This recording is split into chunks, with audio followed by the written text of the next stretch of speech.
Well, Titan ended up delivering just a very robust quarter. The issue with the Titan is that the expectations are just set so high that it's difficult to probably beat those estimates. But net, relative to even what was estimated versus even pre-COVID trends, on a bunch of counts, they've done remarkably well. Kind of goes in line with what the management had spoken about to us at the start of the quarter about how things are likely to shape up. Let's get in Mr. CK Venkataraman. He needs no introduction really to talk about how he thought of quarter one and what he thinks of the remainder of the year in light of the fact that the global economy per se seems to be slowing down, though that may not have too much of a bearing on Titan's business. Mr. Venkataraman, great having you. Thanks for joining in. Before I talk about the quarter, sir, can I start with this whole macro question? The world is grappling with slowdown. India is not. Does in some sense a reopened India negate any kind of a global economic slowdown on sentimental effect on buyers per se? Is there a sense that you have there? I guess so, because it's also a country which is at some stage having a sense of destiny of the moment. And, our time has certainly come to stand on the world stage with heads held high. So millions and millions of aspirational, young and middle and older people are pushing their way towards a future that is rightly theirs. So I think that's an unstoppable force despite overall global challenges, trying to impede those. So I guess that's in our favor. And also some of us operate in segments where the impact of pressures like inflation are relatively lower because of the income segments being what they are. The Titan company caters to customers who are sitting in the top half of the pyramid, if I can call it. And the role of inflation in those segments is relatively less than those who are in the below those income segments. So to that extent, we're also affected that much by the inflation, apart from the larger country power that I was referring to. Okay, so likely normalcy for the rest of the year. Let's talk about the quarter, and I'll talk about the jewelry segment, yes, but it is quite interesting to see that the watches and wearables segment recorded its best ever quarterly performance. Some of the others, the eye care division too, I believe, achieved very well. So we'll park jewelry for the moment. The other segments, you're not seemingly putting a foot wrong there.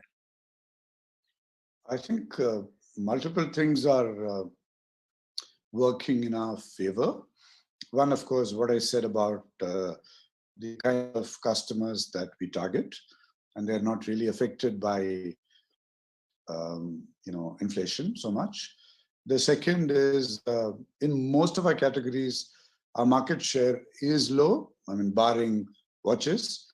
And I do feel that in the last 2 to 3 years, the supply chain as well as the financial sector challenges have made medium and small operators in every industry much less effective. They are severely under pressure, and therefore there's a certain gravitation towards trusted brands that's also structurally happening. And there is also a sense we have that in every category, customers are, on account of COVID and what happened, are also emotionally preferring brands. And in our case, there is no brand which is as trusted as the Tata brand, and every brand that is associated with that. So a low market share, a collapsing of the not so formal parts of each sector where we operate, and a growing affection of customers towards trusted brands and Tatas. So these are sort of category advantages that we have, because categories in which we play. And of course, the entire assets on the ground that we have. We are a retailing company with a huge number of 20 million plus loyalty program customers about whom we know digitally, with whom we have relationship through our 20,000 staff, which is a very, very unique thing in I would say, in the whole of the Indian retail industry. So that relationship, gives us an advantage of, when a customer is just actually a call away and a personal call away from the sales staff. Yeah. And the whole Titan company, the family, if I can call it, 30, 40,000 people on the roll of the company, on the rolls of all our partners, feeling so good about the company and everything. So all the ingredients of a sustained growth story are very much with us. Yeah. And therefore, we are doing well even in categories which are, which have not done that well in the last 5 years. Yeah. Well, viewers, for the secular growth numbers, and not numbers really, but the thoughts, watch the conversation that we did the last quarter. Mr. Venkataraman, I was then so therefore, you reckon this momentum in the non-jewelry business, which you have achieved in Q1, or arguably the last few quarters, but which has kind of come to the fore in Q1, could well continue into the quarters ahead? Very much, very much. Okay. I mean, that's the commitment that all of us are sort of giving ourselves, giving the company. And actually, no force can stop that kind of power of the mind, if I can say that. Wow. Okay. The jewelry business. Now, 2 or 3 things stood out, at least to me, and I had the data with me, right? Both buyer and ticket sizes doing well. The new buyer contribution about 45 or 46 odd %. And I saw that compared to Q1 19 and Q1 20, the margin trends have improved quite significantly. So is it economies of scale? Are there other factors out here which are aiding this? And is this sustainable? Certainly, if you look at the Q1 sales level compared to Q1 of FY20, it's clearly a huge scale difference in that, and that certainly helps. And we also had some advantages relating to diamond prices, which kicked in. But I don't think we'd be able to sustain this level of margin every quarter.